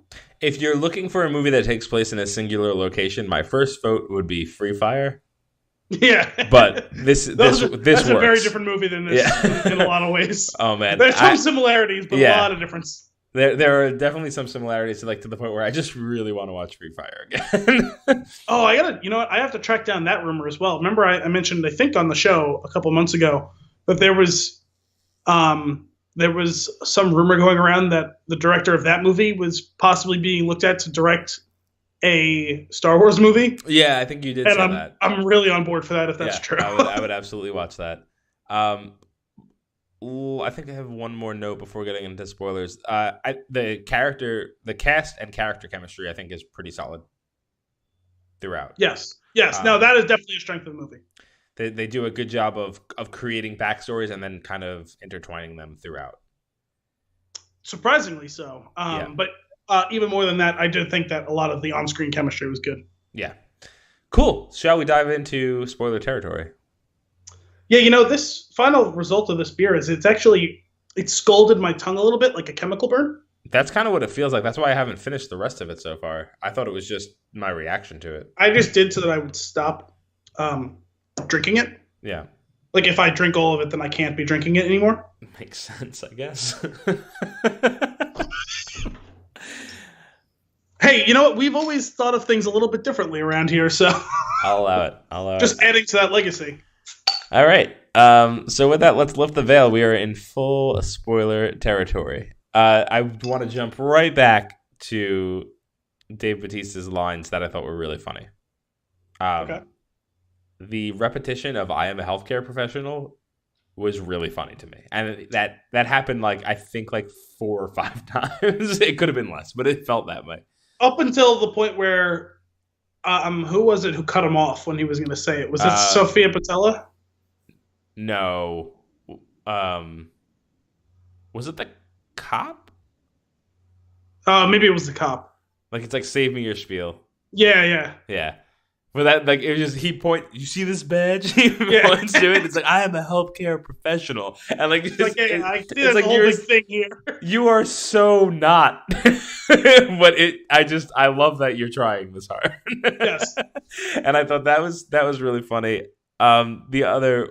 He says that line early in the movie, and it leads to another great line, which is when he carries the guy outside that is not going to be allowed in because his membership has lapsed. And the guy jumps on his back and he stops him. He goes, when I walk away, don't jump on my back. If you do, I'm going to fuck you up for real this time. Yeah. That would be really funny. That one was pretty good, yeah. All of his delivery is just, it's monotone. Yeah. Like he just says it straight out like that. And well, I mean, that's his thing, is his deadpan is incredible. Yeah. And the perfect example of it is body acting, which I like. The physical acting I always love in comedy scenes. There's the scene where Charlie Day's character is sitting on the couch with his feet up. He's got his feet up on the couch, and he says, "Hey, do you put your dirty boots on the couch in your house?" And he goes, Charlie Day responds, "Hey, go fuck yourself." And he doesn't respond, but he deflates, sighs, and walks off screen. And it's just so silly. And like that, he's very much like the comic relief for a lot of the scenes throughout the movie. Yeah, I mean, he's definitely settled into, like, that's his wheelhouse, right? Yeah, and he does own it. Yeah. I really enjoy that. And it does but to that point, all it does is make me want more Drax. Yes. Because Drax is just such a great character. Also, I don't know, I'm going to have to look up what his official height is, because I don't know if they undersell his height in Guardians so that he doesn't seem that much more intimidating than everyone else, or like if it's like part of Chris Pratt's contract where like they can't make him look short, or if they put extra lifts on him in this movie, because he lives up to the moniker Everest in this. He's fucking huge. Yeah, that's a great name that she gave him. Yes, I do really like that. I love that's here. He towers over everyone in this movie, and that's why I'm confused. Did they make him taller in this, or did they make him look shorter in Guardians? I don't know, but he's just a giant teddy bear for the most part. Yeah, except for that scene with that one guy where he threatens him. But he's like this big hulking guy. But yeah, he's super sweet to the nurse, and it's just like they like this really sweet relationship between them. That's one of the awesome on-screen like relationships that is just that was one of my notes too. I said that was like, I was like, oh, that was such a sweet but fucked up relationship. Yeah. Oh yeah, 100%. It was great. Because both of them are like tender with each other. Yep. But you know that the two of them are like dealing with murderers and rapists and shit like that, and like brutally doing surgery and shit like that, and he's ready to put someone down if they're not in line with the rules, right? Yep. But like it's almost like a touching like mother and son type relationship. Yeah, it's charming. Yeah. It's a lot of fun. Sterling K. Brown, I really enjoy him. I watched This Is Us. I love him on that. See, I don't watch, so I know a lot of people like him on that though. He had a short and sweet role in Black Panther. Mostly short. Yeah, but there's just one thing that reigns true in all of his performances, whether it's a heartfelt scene, a comedy, or drama, or anything. He's just ridiculously intense. He's just he brings it 100% at all times. That much I can tell with what little I've seen of him on screen. Yeah, he sells it though, and it's solid. No, I wouldn't say that he's like ever overacting, but he's just like I have not seen, and again, I have not seen very much of him. I've seen him in this. I've seen him in his fairly small role in Black Panther, and I've seen very small bits and pieces of him in This Is Us, and he does not mail in any scenes that I've seen. It's like the direction was, all right, you're torn up, you're broken in this scene. I'm going to be the most torn up, broken person you've ever seen. I feel like that's his approach. Yeah. And it does work. Let's dive into some of these things where we were talking about how I mentioned like the plot points, they get rushed, but they don't get dropped. Like there's one thing that I thought was really interesting, and that was the pen vault with the diamonds in it. Yeah, I was actually confused by that at first until like the more and more I thought about it, I was like, oh, he took that from that guy in the bank. That makes sense. Right. And I was like, when did he get this? Why is everyone so focused? Why does everyone know what this pen is except for me? Oh, okay. So yeah, that you just missed that scene where he pulled it out of his pocket. Yeah, no, I remember him when they were like these guys are clearly locking up the valuables for people to hide it from rioters. They're, it's all, millionaires who had maids and lawn cutters, right? Yep. Like carry all their stuff. And that guy was clearly sticking out like a sore thumb, and he recognizes it as he's walking past and makes note to take the stuff from him. But I didn't, it took me a little longer than it should have to put two and two together and realize exactly what was going on with that. Mm. Yeah. Well, yeah. So the brother takes the pen. The guy's like, "You don't want to do that," and he's like, "I really do." And he takes the pen and like puts them in this really shitty situation. But what I liked about the pen was it was almost like this Pulp Fiction briefcase thing, like throughout the majority of like I don't know the first 2/3 of the movie, maybe less. But like you do find out what's in it, which is cool. I expected it to play a bigger role at that point. Yes. And in the end, it doesn't actually play that big of a role. But what it does show you is exactly how far Sterling K. Brown's character will go to like, he's going to stick with his brother. He's going to stick by his side. Like, this is his brother was so wrong and should have known. But okay, like, this is what I got to do for my family. Like that's what it showed you. That's what like the purpose of that piece was, I feel like. Yeah. And it like you'd think that it would tie more into the Wolf, what's his name?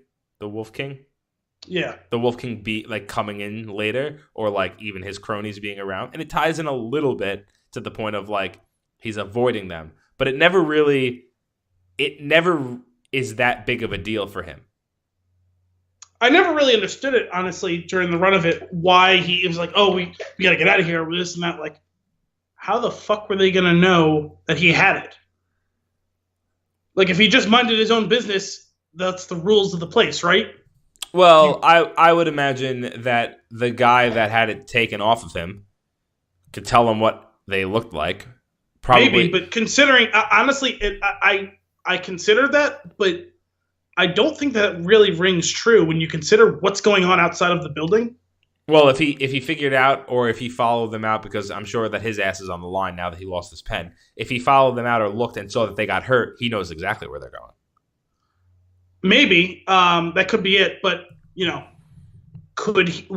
did he actually was he able to come out and follow him and see that was going on? Right. Would he have even been able to get in touch with the Wolf King, considering the absolute chaos that was going on in the city? Right. The Wolf King might have other things on his mind, having that he was on the brink of death and coming to the hospital for all this stuff, or the hotel for all this stuff.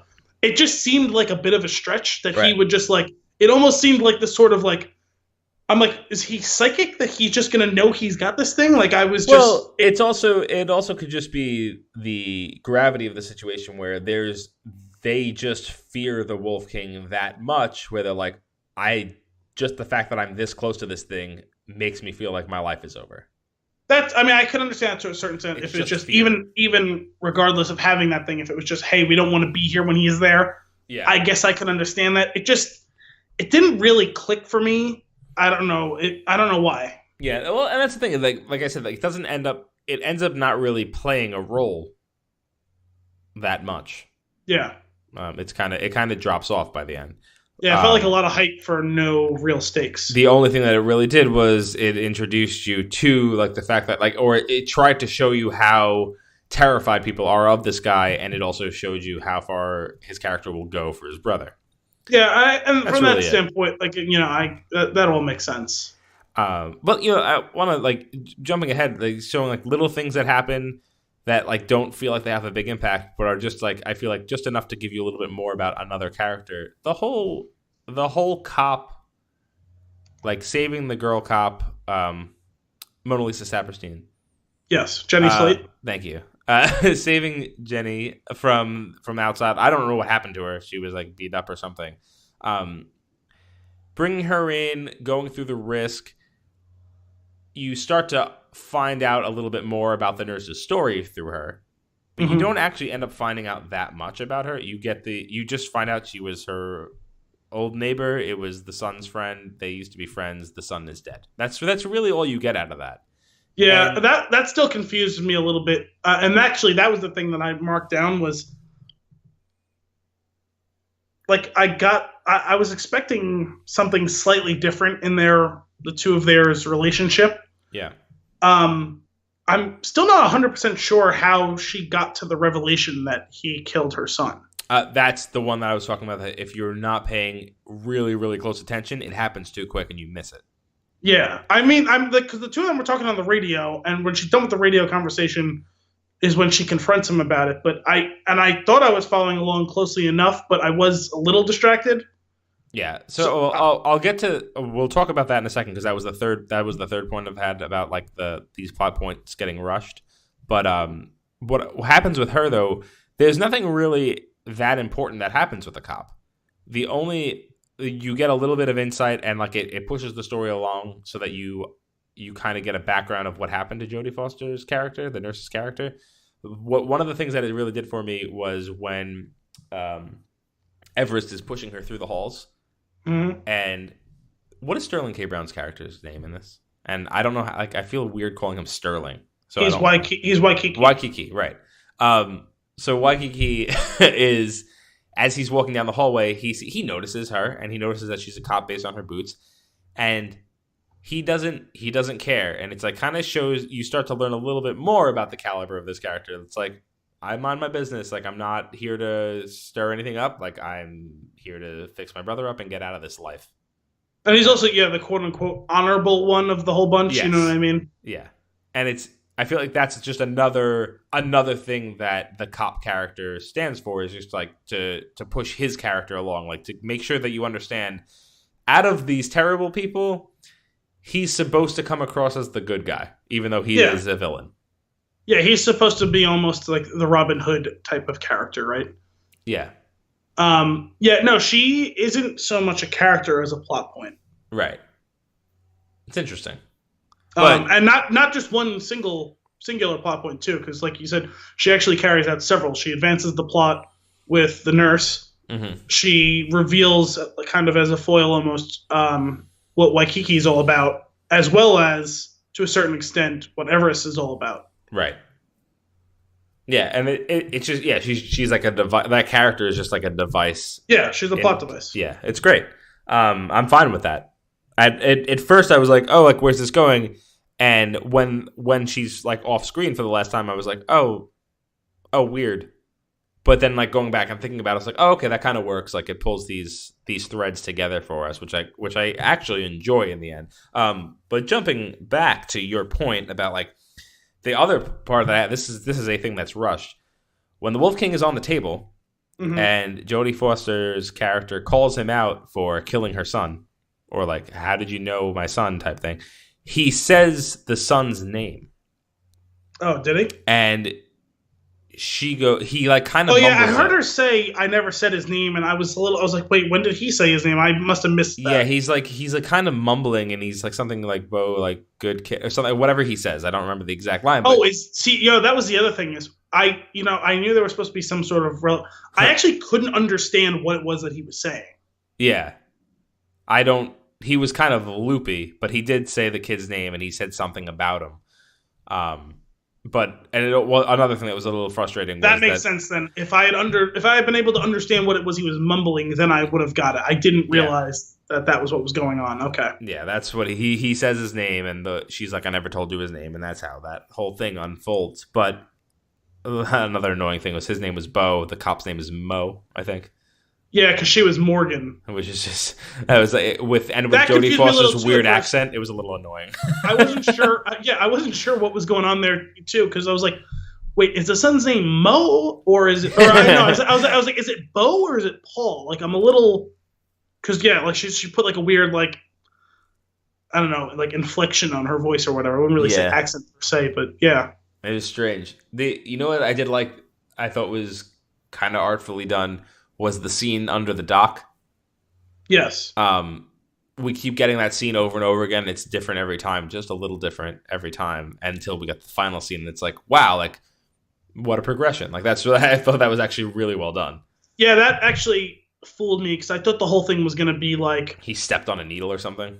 no, I thought it was going to be that the cop Morgan was supposed to be like watching him or something, and that he was like because it looked like they were kind of playing like hide and seek, like the way it was tracking behind him. I thought he found a body and then was killed because he saw too much. Oh, gotcha. And it was on her watch, and I was assuming that was what it was going to be all about. Yeah. But then once they revealed that that's how it all went down, like that it was kind of it was almost a Memento-esque. Yeah. It was well done, that scene. Camera trick. Mm-hmm. It was really cool. Once it was done like that, I was like, oh, that's kind of cool too. Okay. Yeah, like the way it plays out is like he's kind of running on the beach having a good time. The next time you see it, it's kind of just the dock and the waves crashing up against it, and then another scene of him standing under the dock, and then the next scene that you see is just the needle on the floor. And then you see it again, and he's standing still where the needle was, and in the final scene, it's an older person in, I think, the same clothes, if I remember correctly. No, see, that was what threw me. He was running around. He was running under the dock, wearing a red shirt. Oh, okay. And he runs past a column. Yes. Out of sight, and then you see a body laying in a white T-shirt. That for that final one. Well, you see it twice. You see that, and that's why I thought it was about going to be like him seeing too much. Because he runs out of sight, and as he gets out of sight, the camera pans. Right. And you don't see him, you just see the body, and then they cut that at that point, and then they come back to it later, and they show it the whole way that way, and it's like, oh, or they flashed it, that's why it reminded me of Memento. They flashed it, like when, well, I don't want to, if anyone hasn't seen Memento, I don't want to spoil it for, but if you haven't seen Memento, go see Memento. You know what I'm talking about. I know what you're talking about. Particular flash of the camera that I'm talking about, so. I thought that was really well done. I just remember, like, when it happened, I went, oh, no. And then I finally understood exactly what was going on. I was like, this is brutal. But the Wolf King character, it's really funny because I had seen the trailer, like I said, a long time ago, and I haven't seen the trailer since. And I forgot that Jeff Goldblum was in the movie. And when this was happening and the character was like, they were driving the character up and they was coming on screen. It's like we were about to find out who it was. I was like, what awesome person is this going to be? I was like, is this going to be like a Harvey Keitel? Is this going to, because I forgot completely. And then when it was him, I was like, oh, you. I love you. No, see, I remember that he was going to be in it, and I knew he was at some point, but they did a little bit of trailer trickery. I won't say that, like the trailer live, but the way they cut it, it made that scene that he was in the trailer look a little different than what it was that actually ends up going down. The rules, without the rule breakers, honey, where would you be? Yes, because the way that trailer is cut and everything, there's no indication that he's injured and mortally wounded, right? Yeah. So I was a little curious to see how that all shook out. I thought he was going to be part of some sort of warring faction that was in there. So I knew he was still going to be in it. But when they first, I was playing a little catch up at the beginning when Zachary Quinto made the call saying about the Wolf King coming and this and that, and I was like, it was only after like they were finally getting there before they showed him that I was like, oh, that's got to be who Jeff Goldblum was, because I was assuming that he was going to be in the movie and then someone else was going to be revealed as the Wolf King. Yeah, you know what's funny? Thinking back on the trailer, and I had rewatched the trailer a few times today when I was trying to pull some things together. I do remember thinking like more along the lines of, oh, this kind of feels like a free fire. Like it feels like all of this is going to take place almost in the same room with a lot of crazy tension and fighting going between these characters, but it doesn't play out that way at all. The trailer does pitch that way. Yes, it was that whole scene with him looking through the slats there that I thought that was going to be the case. Right, for sure. I was totally on the same page with you on that one. Interesting though, but his character, I love Jeff Goldblum so much. I ultimately ended up being a little disappointed with how short his role in this was, and really the character is just Goldblum being Goldblum. Yep. Which at this stage in his career, that's probably enough for the most part, right? Yep. Especially in a smaller role. Mm-hmm. Like if he was doing that across an entire movie, maybe it would get a little old. What about his role in Grand Budapest? Well, that's what I'm saying. He's always very short roles. You know what I mean? Great. It's so great. Because he entertained me a lot in that, but I feel like if he had more screen time in Grand Budapest, he would have annoyed me. Oh yeah, for sure. Yeah, you got it. He's a small dose kind of guy. But I do think that they wasted him just a teeny bit, but even more so, Zachary Quinto. Like they could have put anyone. Yeah, like that like secondhand crony guy could have played that character instead. Yeah. And it would have been fun. Yeah, that was a little silly. His character was a little over delivered. It's like, but it's whatever. I didn't really care. It wasn't terribly offensive to me. No, it wasn't offensive. It just kind of was a little bit of a head scratcher. Yeah, it was weird. We get to see Jeff Goldblum be like kind of a dick in a really great way. Like the character be a dick with the. I mean, he's usually kind of a dick. Yeah, but like with the line, I forget what the son says. Like that's like when I knew like I had to do whatever. He's like, that's the thing that makes you soft or something like that. And I was burn. It was that's when I realized I wanted to grow up and be just like you or something like that. Mm-hmm. And he said, and that's why you grew up soft.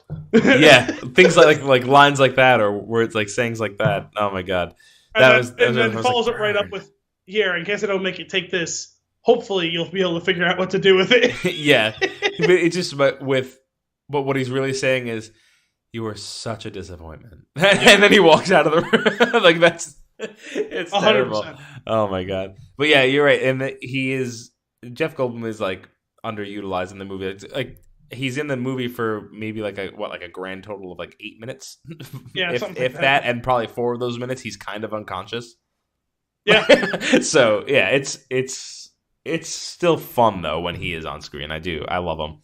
Oh, yeah. Let's talk about Charlie Day, though. Because my note on him was Charlie was something. He was something. He was just like, I'm not sure what it is that he was, but he was something. He was awful. Like, yeah, it wasn't that great, unfortunately. No, he was good at being an awful person. He was all right. I mean, I've watched all of Always Sunny, so. Yeah. I love that show, and he's funny in that, and I enjoy him in Horrible Bosses, and I've never seen Pacific Rim, so I don't know, but he was a little annoying, and not in like the Charlie Day annoying. He was just kind of annoying, right? But I feel like that was the intention of the character, though. He was just no, you're definitely not supposed to like him. Yeah, and he's he's kind of one dimensional. He's just this shitty arms dealer guy, and he's like, he thinks he's hot shit, and only when he's safe with his weapons. Why you act like you're superior to me? You are not superior to me. Yeah. What is the line? I think I wrote it down. Let me double check real quick. He's like, I gotta kill you now. I really don't want to do that because I feel like we got chemistry. Yes. That was really no, wait, is that? I thought you said, I feel like we could have worked something out. Yeah. But now I gotta shoot you. Yeah. Oh my god, that was kind of funny. I love the that scene though with the three of them. It's him, Sophia Boutella, and Sterling K. Brown. Yeah, that's a good scene. When the Charlie Day and what's his character's name, so I can shorten this up a little bit. I don't know, because they were all named after like locations. All right. Acapulco. Acapulco and Nice were chatting, and he was being a dick as he is throughout the entire movie. And Waikiki comes into the room, and he's like you can tell on his face, like, I don't want to be in this room, but I could really use that coffee. Like that's. Oh yeah, no, the first time, yeah, no, that scene was good. And he like slowly makes his way into the room while this like tense scene is happening, and he just pours the coffee, and then he makes too much noise. He had that like great like where it's like it is over the top, but it's supposed to be like they just had to make coffee makers that talked, and yeah. That was great though, and I really liked the Waikiki and Nice background story. Like they're like into each other, but they're in this lifestyle, and it's not going to work because they're on two ends of the lifestyle. But they kind of wanted to, like, it's this interesting romance story that happens within all of this nonsense that's going on. That did end up being surprisingly compelling. I didn't expect any of that to end up registering for me that much. Right. But that ended up being surprisingly, and again, it's just the chemistry between all of these actors and actresses ended up Right. being really good because the same thing, like even the scene, like you said, the first part of that scene when he interrupts him getting the coffee, and then later on, the conclusion of all of that when he ends up ultimately killing Acapulco, like that whole scene too, like all three of them were good in that, and it was a cool little bit of surprise and betrayal and this and that, you know what I mean? Mm-hmm. Where he shoots him in the back and it's unexpected, and then he's not dead because he's wearing a Kevlar suit vest, not even a bulletproof vest. He's wearing a bulletproof suit vest, right? Which is great. Also, I did kind of get a kick out of him when she walks in the room and he goes, "Nice," and she goes, "Actually, it's pronounced niece," and he goes, "No, I was talking about your butt." Like, yeah, that's terrible. It was one of those, it's so bad that it's good lines. I think her character was the best though. I liked the story of like the assassin, that like the high end assassin. Yeah, and like, also not a high end escort, a high end assassin. Her disgust at what it was that she had to do, not the killing, just what like the details surrounding the fact that like what's going on. Like, he wants me to like record it so that he can like get off to it, and it's. The fuck? Well, she has like, I'll kill the guy. Like, I'll kill him dead, but... What does she say? Oh, she's like, I need like I require like a 30% raise because of the inconvenience. Inconvenience me because she had to kill him. And you're disgusting. And you're disgusting. Which I just thought was great. But that was a cool thing because like that was like the world building done right, where it's like, here's the thing, like, she has this bionic eye. It's a recording device because she is in this specific, like, high end of assassins that does things this way, has to record the kill and all this stuff. She is the business. And she's the business. But that's it. Like, we're not giving you any more. Like, just here, like, the John Wick style of accept this as the thing and you'll be good. Yeah. And I think they did that best with her character. And also that, like, they found ways to kind of seamlessly call back to that, because when Sterling K. Brown says, I saw the implant, what's it for? Like, it's something that's, like, it's all, like, it's not a commonplace thing in the world, but he's of that world, so it's common to him, or that it's something that he would notice or pick up on, but he's the only one who would. Mm-hmm. Yeah. And also further cementing the whole backstory between the two of them. Yeah. I enjoyed that a lot. I also enjoyed like to prove their like that they are actually like very much into each other, like how she stays behind to keep people away while the doc saves him and gets him out of there. I'm glad you brought her up too, though, because by the time that her time on screen was over, I was thinking, man, like she's kind of like become on her own, like she's a certified like action star. Yeah. 100%. She's really good. Mm-hmm. What, Kingsman, Atomic Blonde, this, like, yes, kicking ass in like in all of them.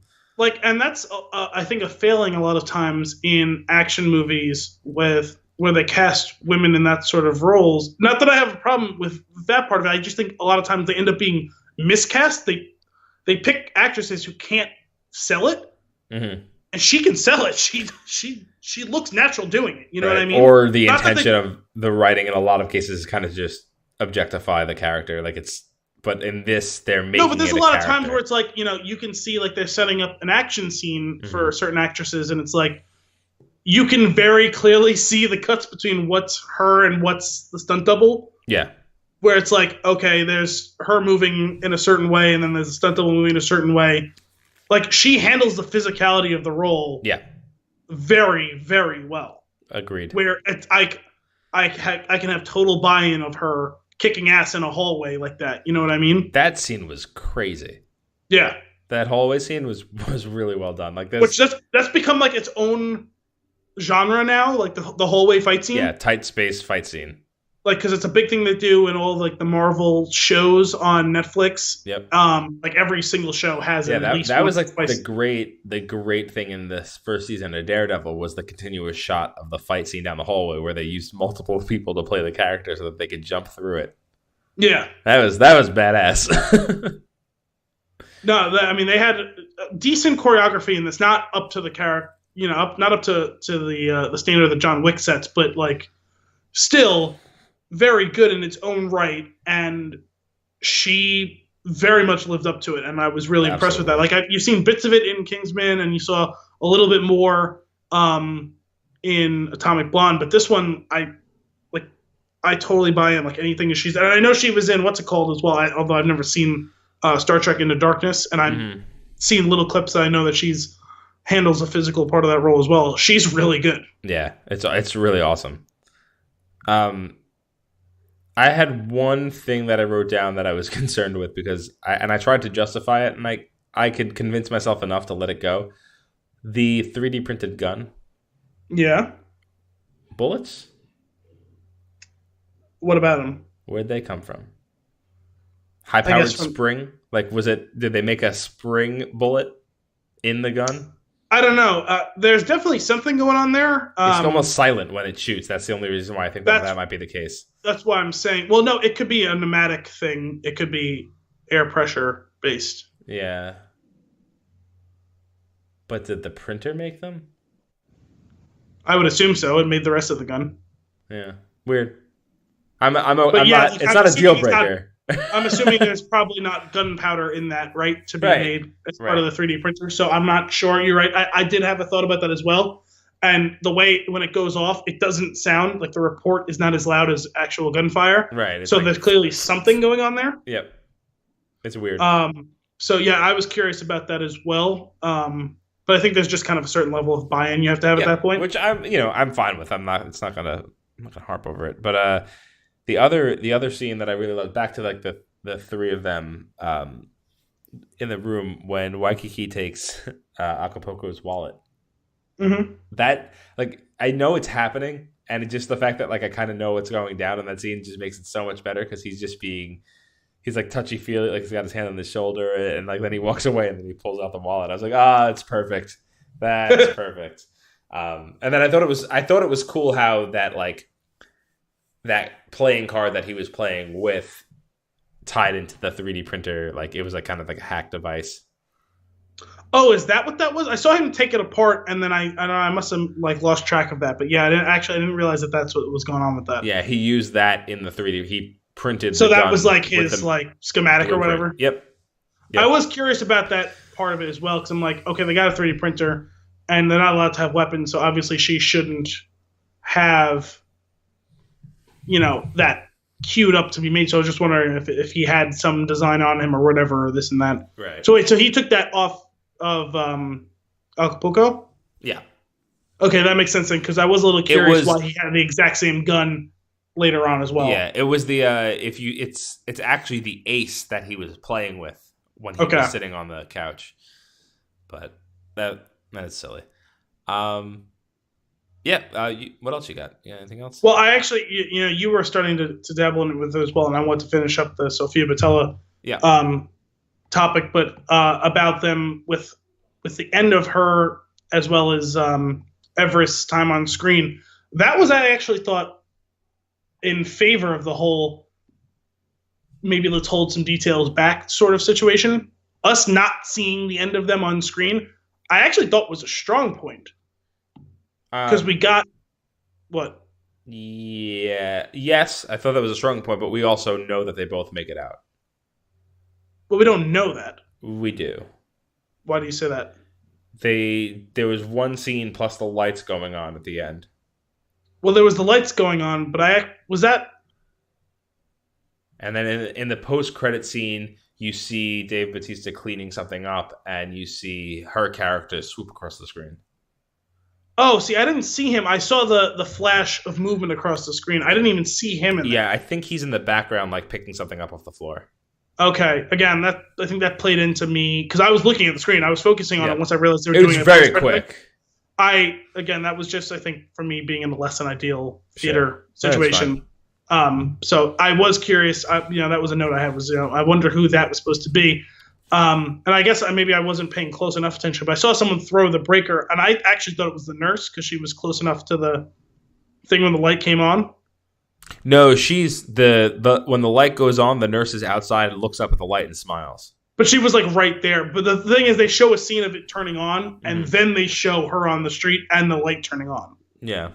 So I had wondered whether that had been her or not. But I was a little distracted at that moment in time. So, that makes more sense. And okay, so I was wondering about that. They clearly set it up where if they wish, they could do a sequel to this. I don't think that it's necessary. No. I don't think it'll happen either. If it does happen, it'll end up being like a straight to video or on demand or something like that. I suppose that would be possible, yeah. But you're not going to get the same cast, I don't think, if you do that. So maybe not. I mean, I don't know. I could see at least Dave Bautista maybe being game for it. Yeah, I'm happy, though, with it ending the way that it did and it just being over. I'm going to be honest. I'm just surprised in general that Jodie Foster did this movie, like in any form, because she's been very reclusive for about 10 years now. Like, she's done a couple of things, but not much. Yeah. And she's been picky, and I think she's also done a fair amount of work behind the camera. Yeah, I don't know. I was entertained by her. It was a pleasant surprise seeing her in this role at all. Yeah, it was cool. I liked the character. I enjoyed watching the character. I wouldn't say I liked the character, but yeah, that's like a weird thing. She has one really, really great line though. There's no water in LA, but it's raining assholes in here. That was pretty great. But yeah, no, I actually liked that they showed the two of them kicking ass, and then they showed them with nearly insurmountable odds, and you're just kind of assumed that they're probably not going to make it, and then in the end, it seems, I guess, that you would lean on towards them being all right, and that maybe it'll be business going on. Right. But yeah, because the way it's set up and the way that it goes down, you're perfectly okay with accepting them going down the blaze of glory.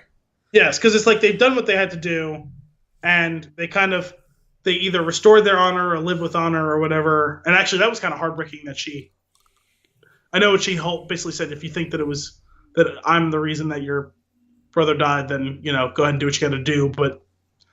But the fact is, I mean, she did unintentionally kill him, right? But it's all the collection of choices that you've made in your life that led you to that point, right? Mm-hmm. But I actually did think that was a pretty good scene. That is good. Definitely. But I kind of like that was just kind of faded to black on the two of them, and they didn't. You don't know 100%, like, because you don't really need to at that point. Yeah, like, you don't need to. And I would have been okay without the post-credit scene and without the idea that they might be okay. I was okay. I was accepting that they were out, but I'm good with it either way. Yeah. I just thought that it was one of the rare times where holding something back, I think, worked out in that way. I agree. It was well done. Cool. What else you got? No, I think that's probably about it, actually. Sweet. Well, that's it for this week's episode of Flix and a Six. Thank you for joining us. If you want to keep the conversation going, I'm at AEJ Costanzo on Twitter and Instagram. Al is at Alessandro B1187. Check back in next week for hopefully Jurassic World Fallen Kingdom. If not, we'll probably post sooner about what it's going to be if we change it up. But until next time, cheers.